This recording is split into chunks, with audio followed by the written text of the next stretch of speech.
In our headlines on this Tuesday, May 13th, here in South Korea.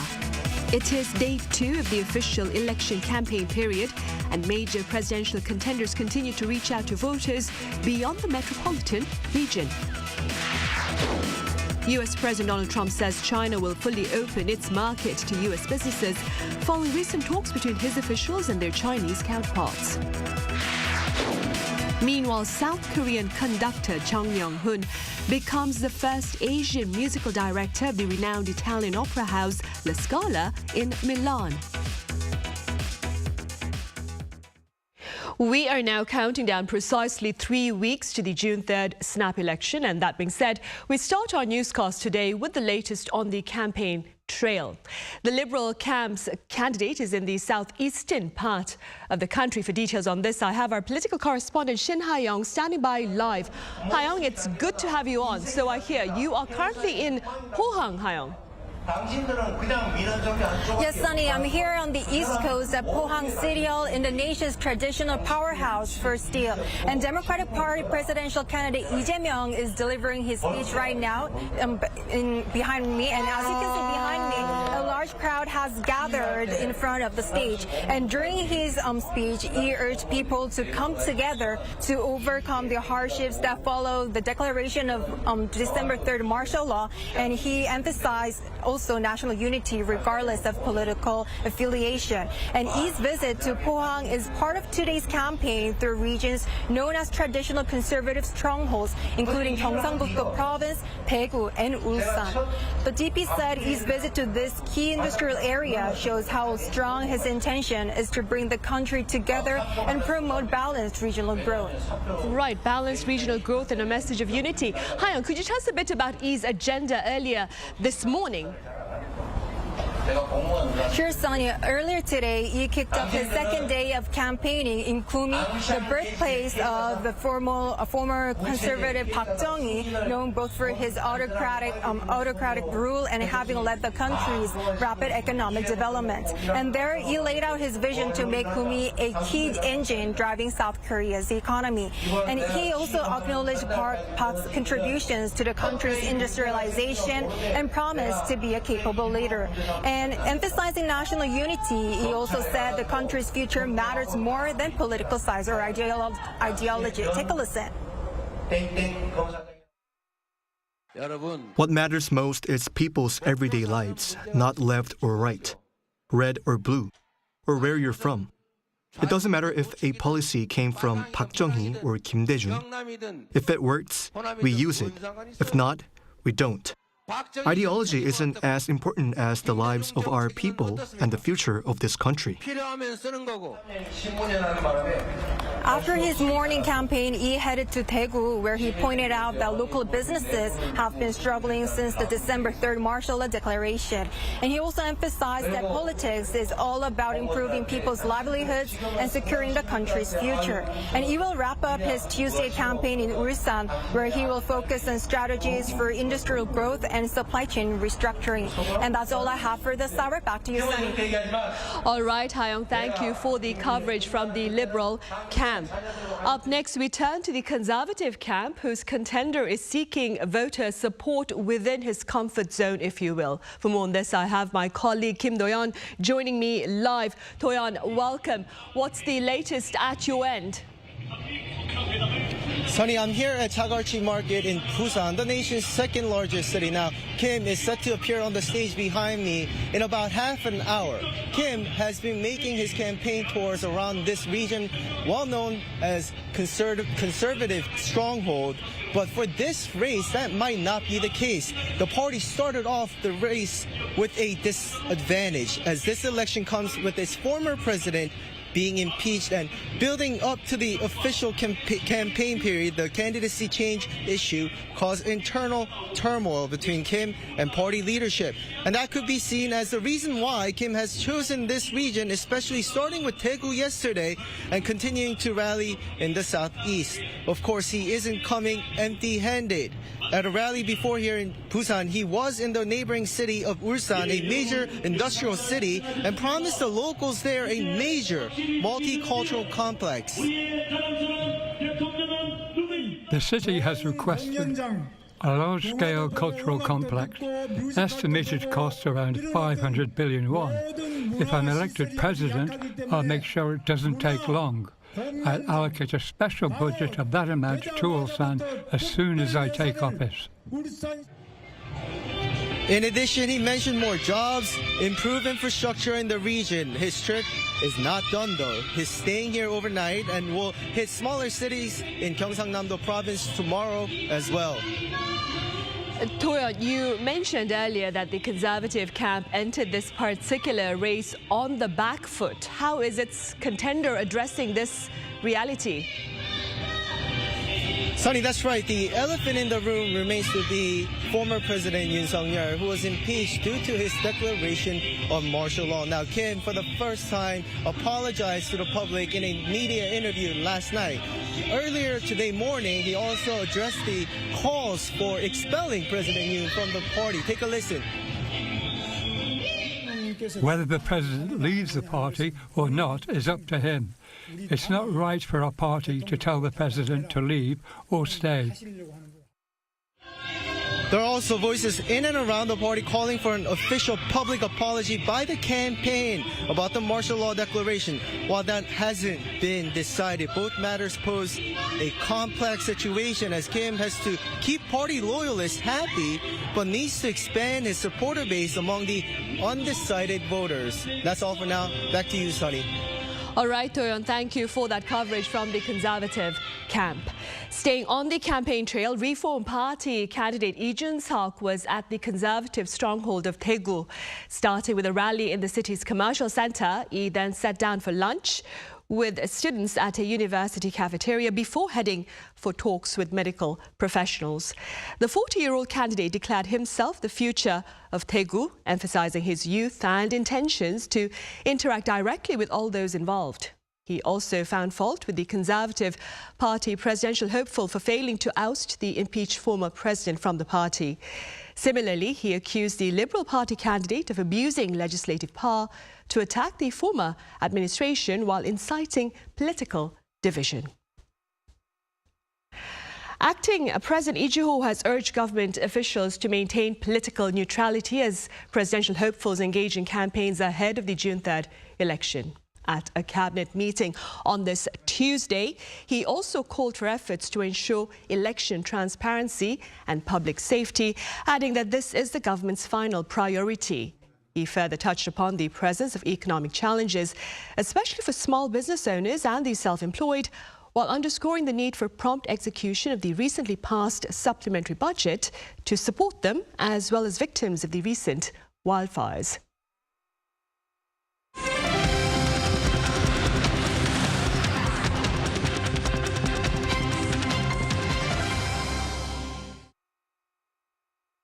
U.S. President Donald Trump has hailed tariff talks between his senior trade officials and their Chinese counterparts in Geneva this past weekend, claiming that China will fully open its market to American businesses. Our correspondent Lee Soo-jin covers his remarks. Thank you very much. President Donald Trump on Monday hailed the temporary de-escalation of trade tensions with China as a total reset that will open China's market to American companies. In addition, yesterday we achieved a total reset with China after productive talks in Geneva, and they've agreed to open China, fully open China. And I think it's going to be fantastic for China. I think it's going to be fantastic for us. He also told reporters in the Oval Office that he may speak to Chinese President Xi Jinping later this week.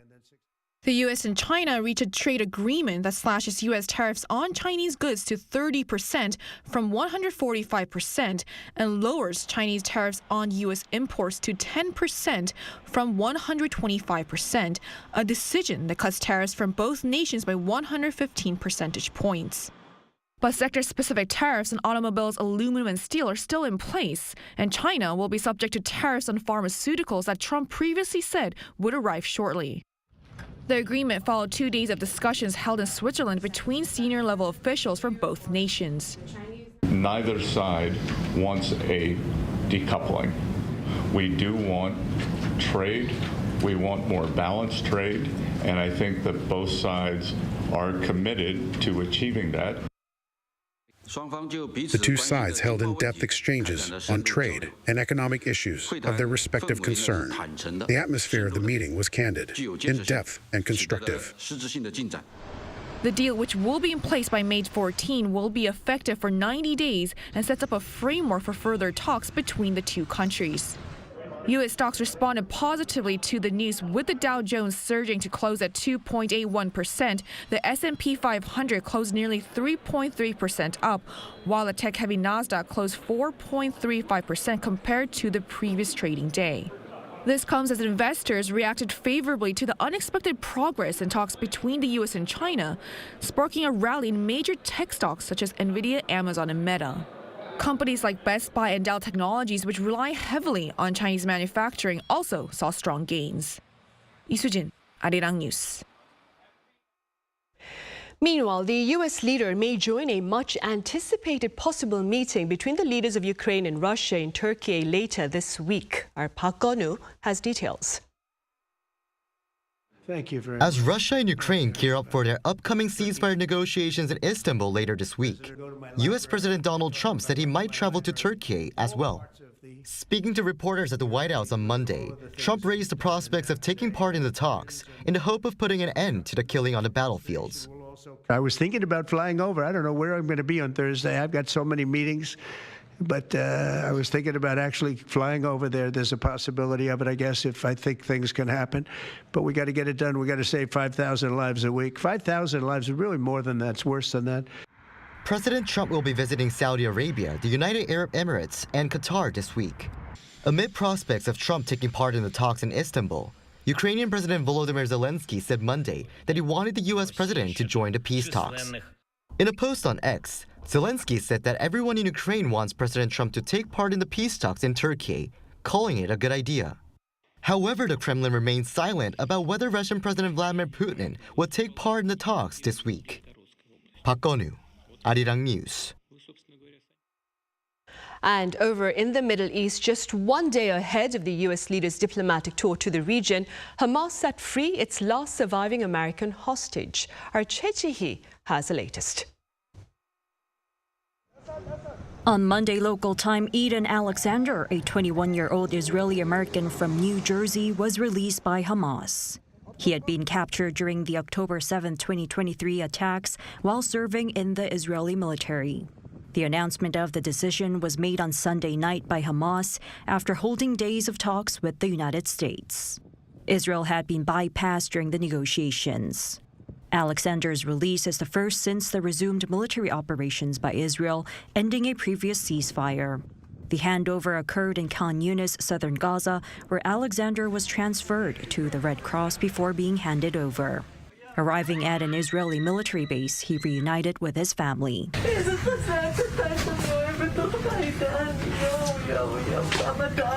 President Donald Trump praised the decision, which comes a day before he visits the Middle East on Tuesday, with scheduled stops in Saudi Arabia, Qatar, and the United Arab Emirates, as a step toward peace.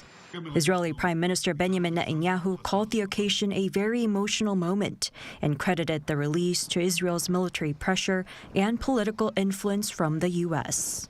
He reaffirmed his commitment to securing the release of the remaining hostages, with plans to continue intensifying military actions in Gaza. Following Alexander's release, still in captivity in Gaza are 58 other hostages, and at least 20 of them are believed to be alive.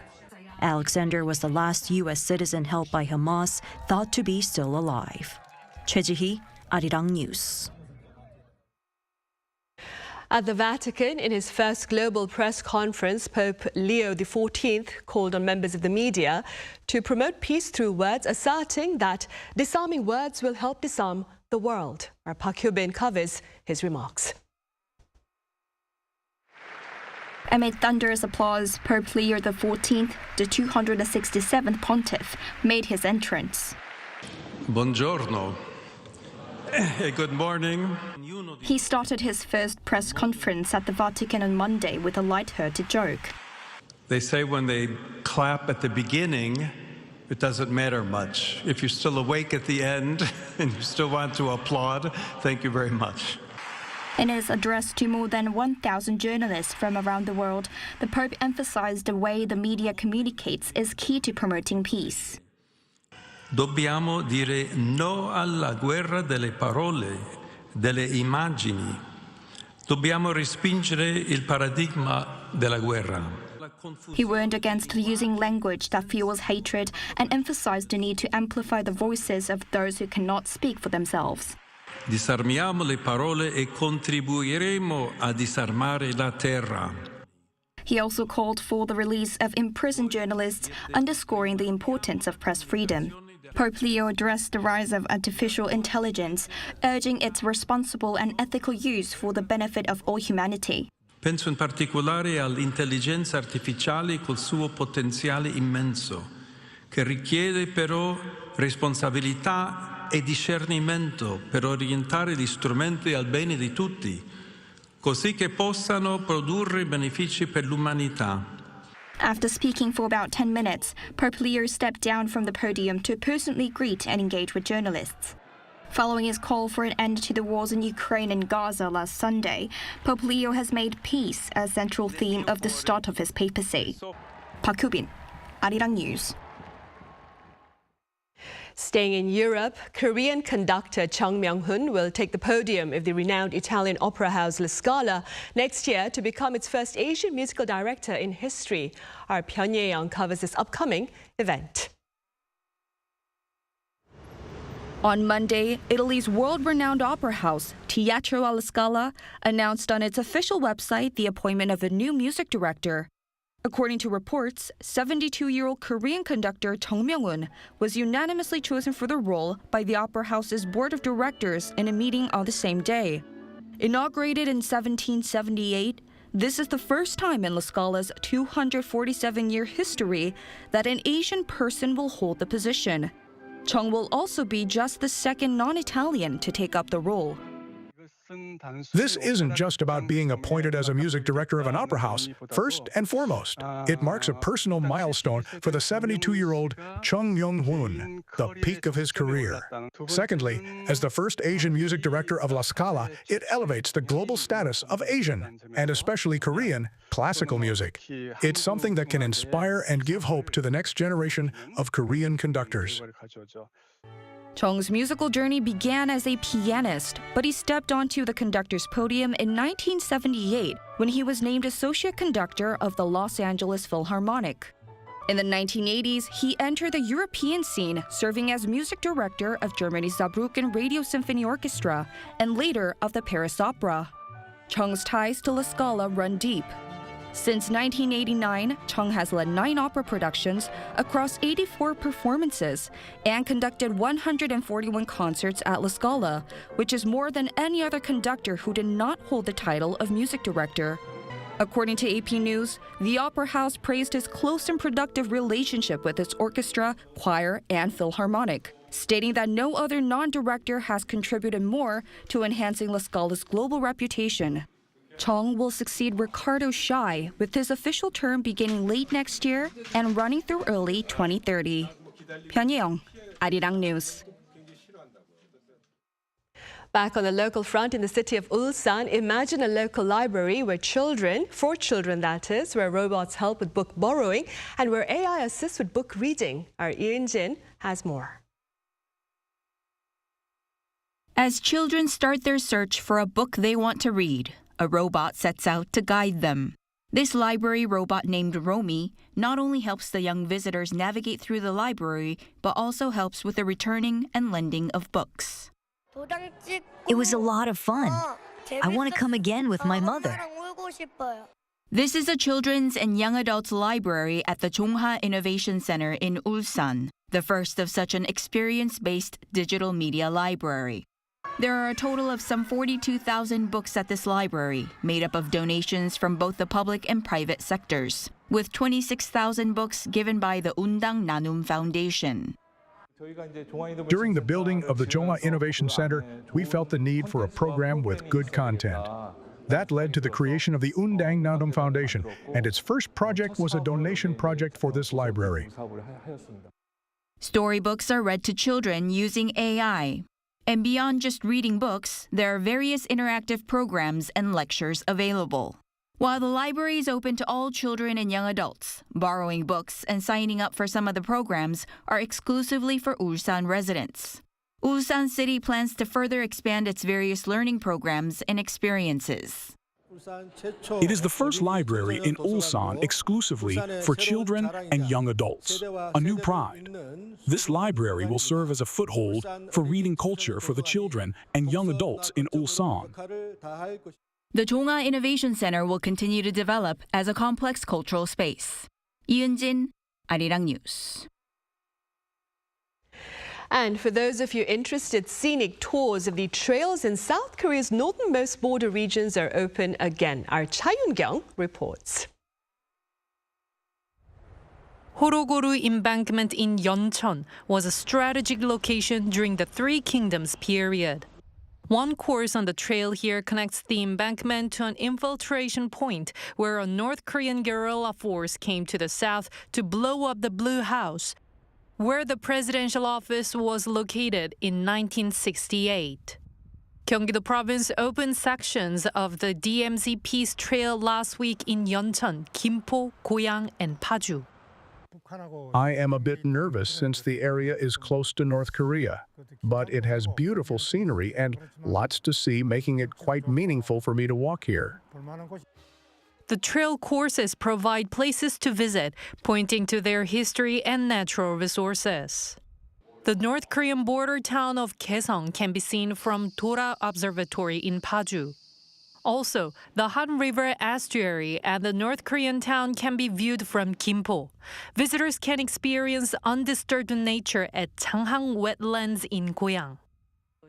Since the DMZ is a very rare and special place where foreigners from all over the world want to visit, I encourage everyone to feel the special atmosphere here. Tours can be reserved through the website of the DMZ Peace Trail. 20 people can participate per tour, and they must carry an identification card since visitors pass through the military-civilian control line. Participation costs 10,000 Korean won. Cha Yoon-kyung, Arirang News.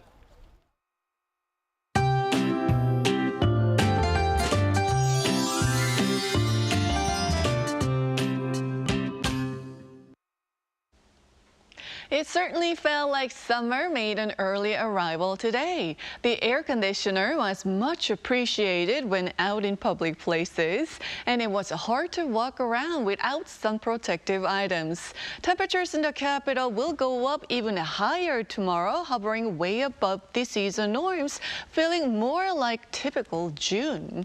Intense sunlight continues nationwide, so imagine how warm it's going to be with that sunshine. We hope you manage to stay cool and protect yourself from that strong sunshine. The morning starts off similar to slightly higher temperatures tomorrow at 15 degrees Celsius here in the capital and over in Gwangju and Busan. Highs in the eastern regions were nearing 30 degrees today, and it will be a couple of degrees lower than that on Wednesday. Daegu, Gyeongju both topping out at 27 degrees. Now, heat relief is coming with rain in the forecast on Thursday in central regions, the southern coast, and Jeju Island. That's Korea for you, and here's a look at the international weather conditions.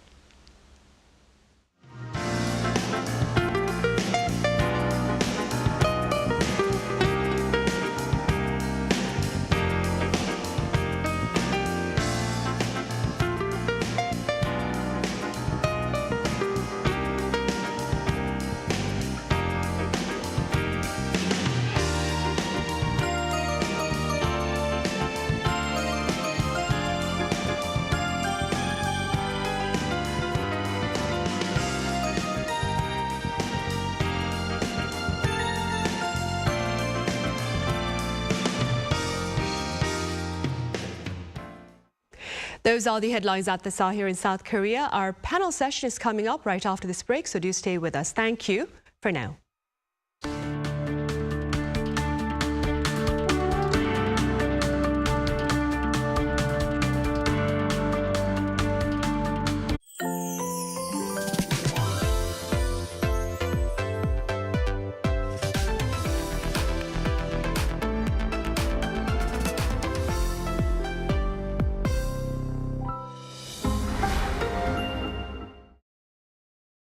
제21대 대통령 재외선거. 세계 어느 곳에 있어도 내가 국가대표라는 마음으로 누구보다 땀 흘리죠. 지금이 국가대표임을 보여줄 기회. 대한민국 국민의 권리. 대한민국 국민의 의무. 반드시 투표합니다. 국가를 위한 대통령 투표. 제21대 대통령 재외선거. 중앙선거관리위원회. 2025 celebrates the 80th anniversary of liberation. A place filled with culture, history, and diverse experiences. This is the Independence Hall of Korea.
Upholding the values of the independence movement, and together with the whole nation, we will make Korea great.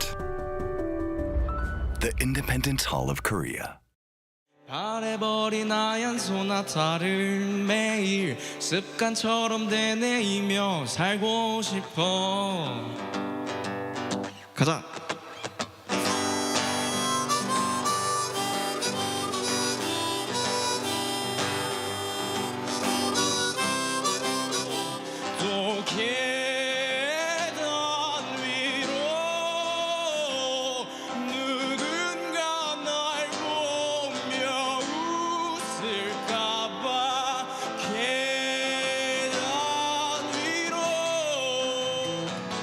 입으로 배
North Korea recently conducted what its state media says was a test to demonstrate its nuclear counterattack capabilities. We address brewing tensions here on the Korean Peninsula and elsewhere on Press Perspective today.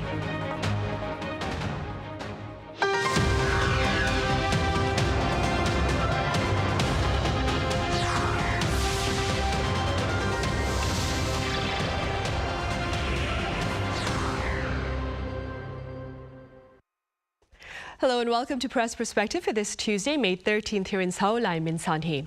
Today we touch upon the impact of geopolitics in addressing security tensions amid North Korea's latest launch of ballistic missiles, fresh hostility between India and Pakistan, and the fate of Russian aggression against Ukraine. For this, I have Thomas Maresca with American news agency UPI here in the studio. Thomas, welcome back. Hi, great to be here. I also have Rui Valdez with Spanish news agency EFE Spain. Rui, it's great to have you here. Yeah, my pleasure.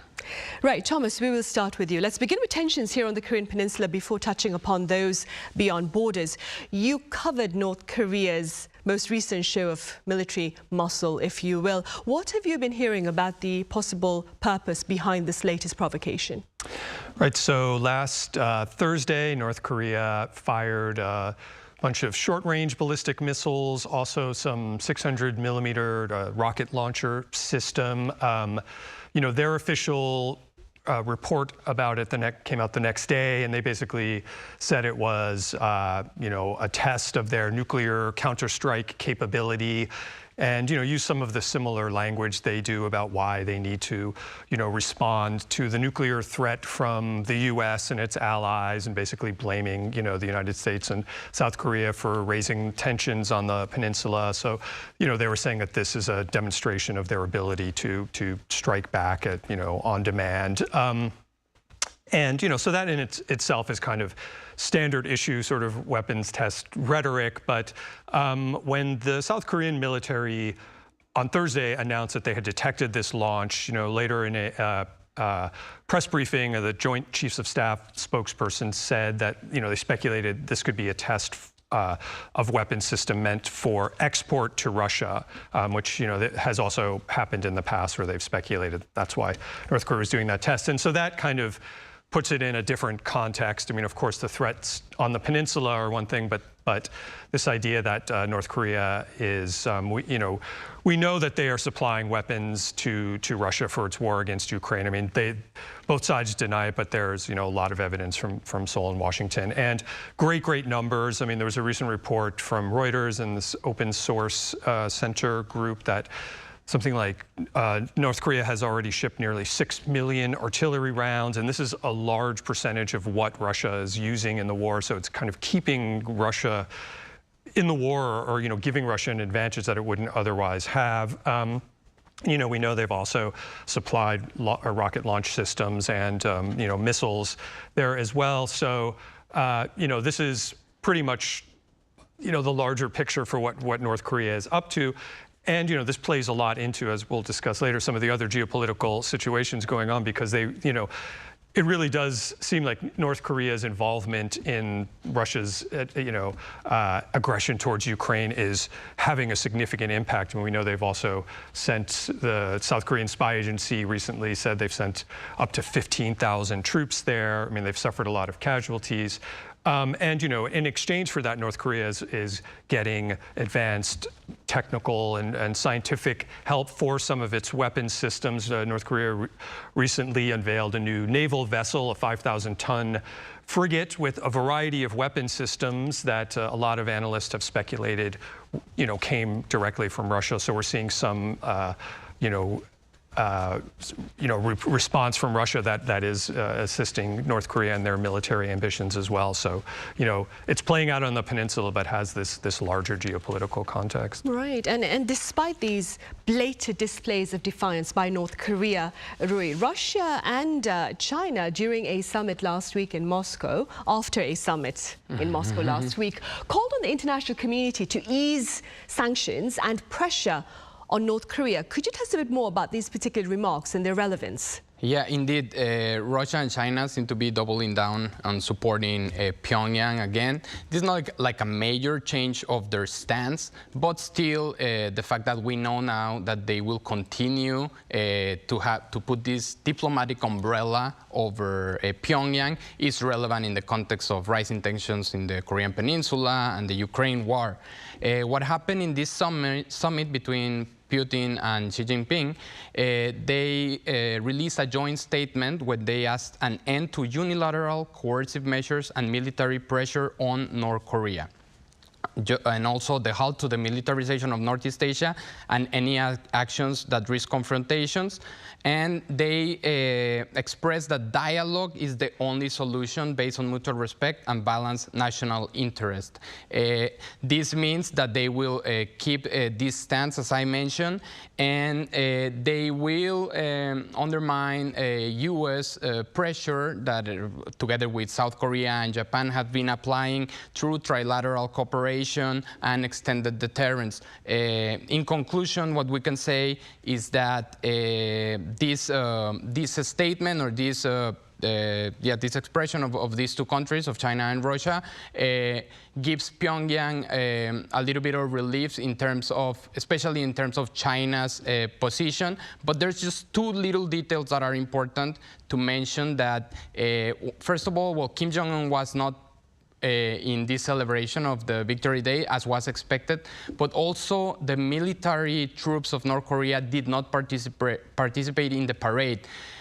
This is a signal that China is still able to give this position in favor of Pyongyang, but it's not really willing to take a picture together with the leader of North Korea, which still could be a signal that they are not prepared to go like in full support of Pyongyang military cooperation with Russia. Right. Staying with that, Thomas, separately, there were reports about a detainment of a North Korean spy in China last week. What's the latest on that front? Right. Well, we don't know a ton about it. I mean, this was reported in Yonhap, in the Korean language version, I think, initially. I don't know how much even coverage it got in English media. But based on accounts from North Korean sources, so it's all kind of a couple of steps removed. But basically what the report said was that a North Korean IT worker who was with a group of North Korean workers in the northeastern city of Shenyang was arrested by Chinese authorities, and he had basically disappeared with a laptop that, when he was apprehended, showed that there was a lot of hacked information on weaponry and military technology. And, you know, he reportedly confessed as well. And there's some, you know, the source was saying that it may have been related to unmanned aerial vehicle technology, which is definitely something that North Korea has been developing. And, you know, that in itself doesn't come as a huge shock. You know, we know that North Korea has been using its IT sector for espionage. I mean, South Korea has warned against it. There's a lot of sort of cyber crime and hacking that is, you know, North Korean IT professionals posing as you know, workers from other countries and you know, getting remote jobs. So we know it's something that they're involved in, and you know, this group was sent apparently by the North Korean munitions industry department, which is, you know, kind of related to this field. And we know there's something like the Reconnaissance General Bureau is another organization in North Korea that, you know, uses these sorts of techniques for spying. So it's not, you know, a shock. I mean, a Chinese foreign ministry spokesman did respond to questions about it and just kind of gave a very neutral, you know, China and North Korea are friends kind of response. So, you know, not super surprising that North Korea is up to such things, but the fact that they're doing it in China, given the nature of their relationship, is kind of notable or interesting anyway. Right. And there are observers, Thomas, who claim that the reality of this particular report made it onto Chinese media, albeit just a few of them, is perhaps a sign of some crack, if you will, with regard to ties between Pyongyang and Beijing. What are your takeaways?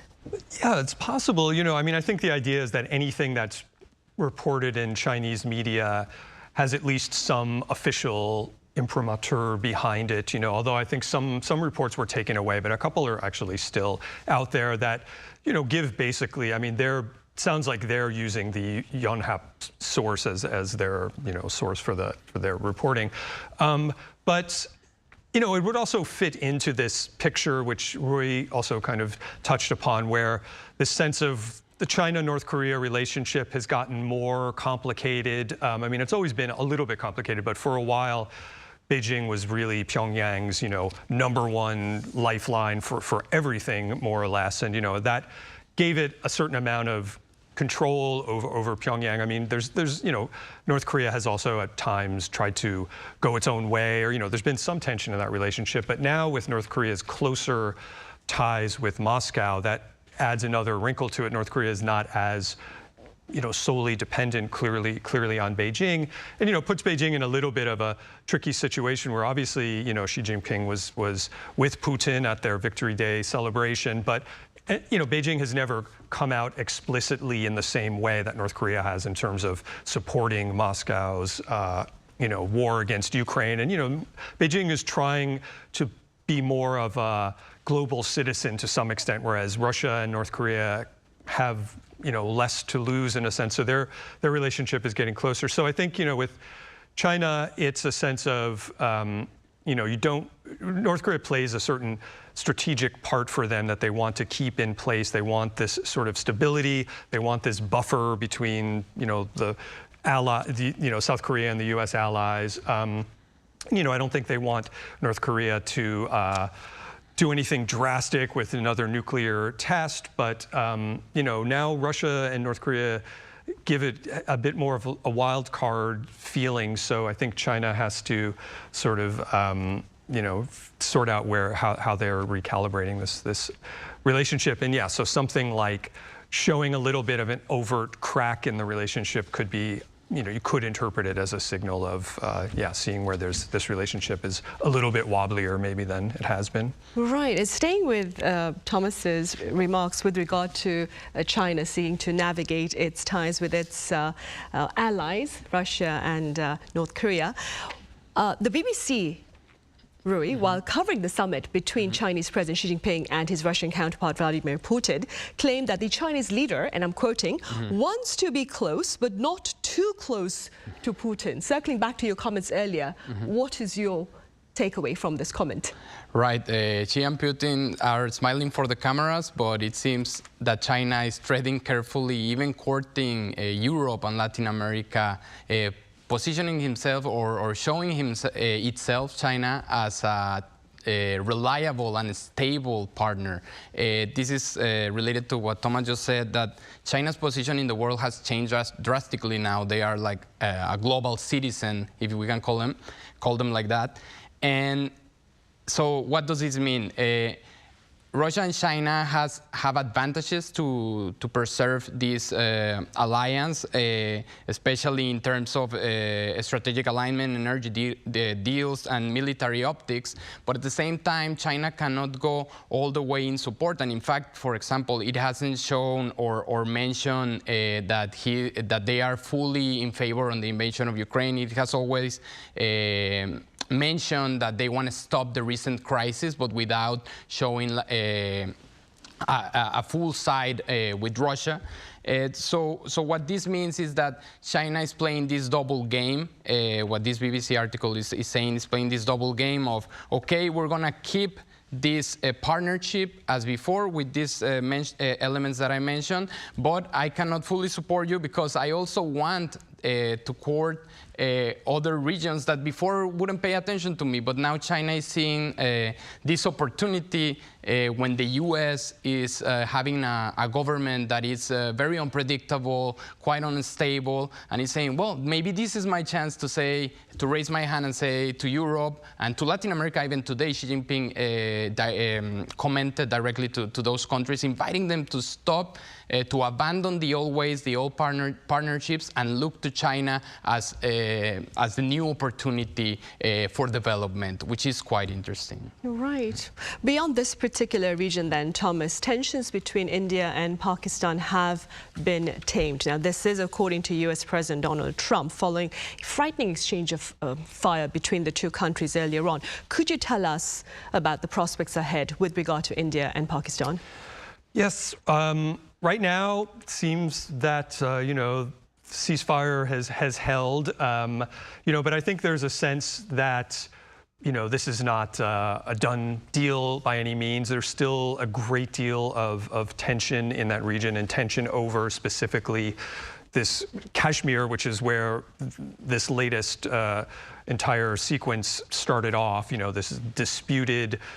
Both sides claim control. Both sides do control parts of it, but claim full control over it. And so, those issues aren't really resolved, but they have stepped back from the brink, which I think got to a point that alarmed a lot of observers when you have two, nuclear-powered states reaching levels of fighting, attacks within one another's countries, attacks on military positions. That is a level that hasn't been seen in decades. And that, I think, was what got the U.S. involved in the negotiations. At first, when things first broke out, they seemed actually a bit reluctant to get involved. J.D. Vance kind of, kept it at arm's length. But then I think there was some sense of how serious it was getting. And then there was apparently a couple of days where Secretary of State Marco Rubio and J.D. Vance were working in the diplomacy channels to reach an agreement. And yes, President Trump was the first one to tweet it out, or whatever he does on his Truth Social, announcing that the ceasefire had been accomplished. And then Pakistan and India both announced it later on that was actually the case. But there's still differing versions of what happened and what it actually means. Trump on Monday was talking about it again in a press conference and was saying, was taking kind of a lot of credit for it, saying, I warned them that, I would stop trade with them. And, he was taking credit for averting a nuclear war, more or less. And, I think on the one hand, this does show that, keeping in mind what Rui said about China's rising presence, you can see how U.S. still carries so much, diplomatic weight in the world. So this is a case of that, U.S. clearly had a lot to do with this. And Pakistan, in its response, did give the U.S. a lot of credit and really, spoke to their involvement, whereas India didn't acknowledge the U.S. in its public statements and basically said it was a one-on-one relationship with Pakistan. And that just kind of also speaks to where they both are positioned, where India doesn't, both sides also represented this as a victory for themselves. Pakistan said it showed, it could fight against India, and actually was using some Chinese-made jets and downed some Indian fighter jets, which was seen as a kind of a proof of quality for these Chinese weapons. Whereas India has said, we showed you, if you do, they claim Pakistan is behind this terrorist attack in Kashmir, we'll show you how strongly we will respond. And that's still kind of where they're standing. Like Modi has said this is just sort of a pause, and if Pakistan tries something again, now you see how much harder we'll strike back. And Modi is kind of running on this nationalist position and this Hindu nationalism, and Pakistan has a sort of authoritarian, military-aligned leadership. So you have both sides that also have been fueling this type of conflict. So I think there's a sense that, of course it's great that they stopped fighting, but it was kind of a hastily done thing. I think maybe the parameters of the ceasefire aren't exactly, in place in a way that we know for sure.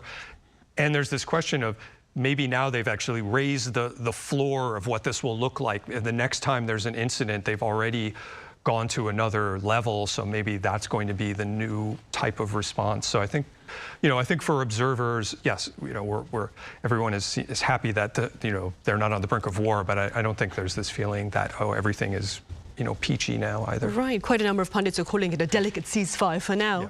But according to an Indian daily, as Thomas mentioned earlier, Roy, Mr. Trump is claiming credit for the current ceasefire between India and Pakistan, but remains irritated with the continuing conflict between Ukraine and Russia. Where do efforts, Roy, to end tensions between Ukraine and Russia currently stand? Well, I'm going to start reminding everyone what Mr. Trump said during his campaign. He said he was going to solve the Ukraine-Russian war in day one. Of course, that didn't happen, and now he has said that that statement was a little sarcastic, and he didn't really mean that literally.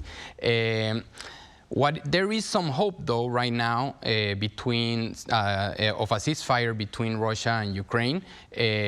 Recently, Putin offered a face-to-face meeting in Turkey on May 15 with Zelensky. Zelensky has agreed, and he, in fact, tweeted that he will be there. But Putin has not been that let's say, he offered it, but he hasn't really confirmed it. So we're still waiting for that part. Connecting it to what Thomas was saying in terms of the India and Pakistan, let's just remember always in politics, and especially with Trump, optics is always over substance, right? So whenever he will see a chance of taking credit of something, he will do it without question. As he did with this conflict, even when it's not clear how big was his administration part on this. And the same thing could play against these ceasefire negotiations between Ukraine and Russia, because what we are seeing is that there's a lack of a clear strategy of Trump in terms of how to achieve this ceasefire. So it could happen that these leaders meet or not, and nothing is really arranged.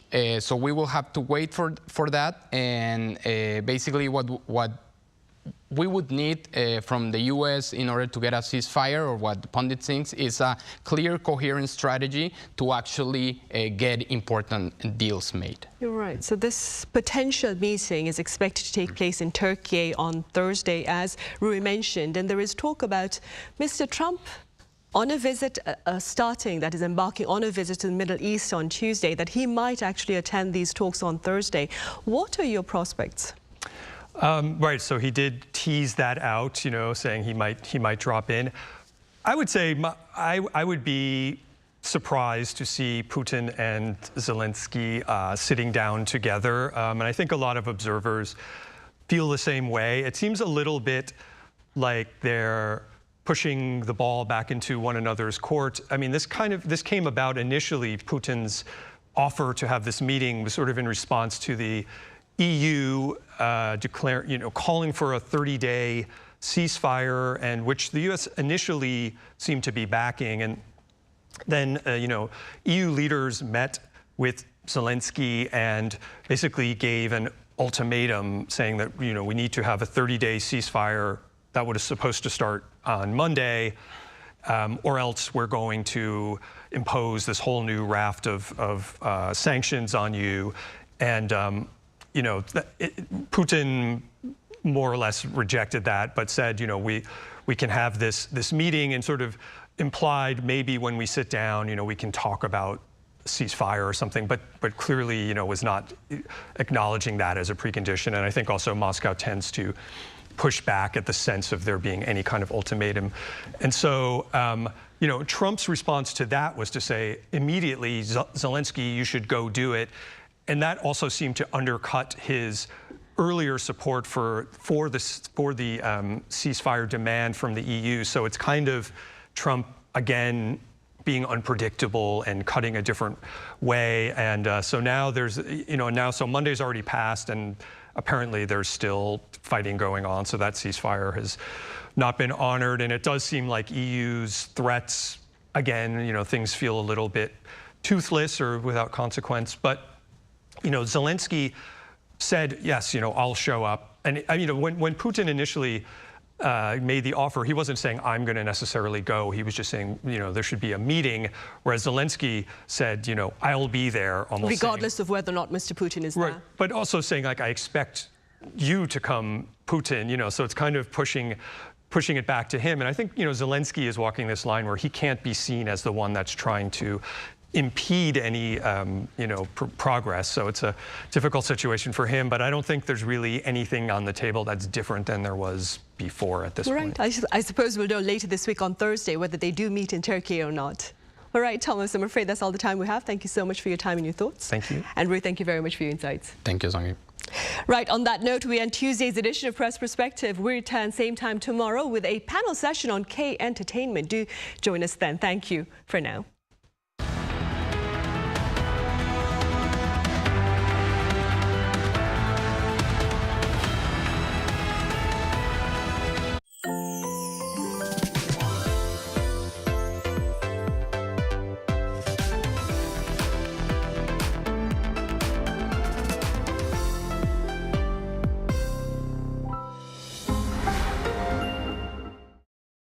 How to survive in Korea. Workplace. Step 1. Lunchtime. The most important morning routine is to check today's menu. Food is essential for survival. Memorize today's menu, the highlight of office life.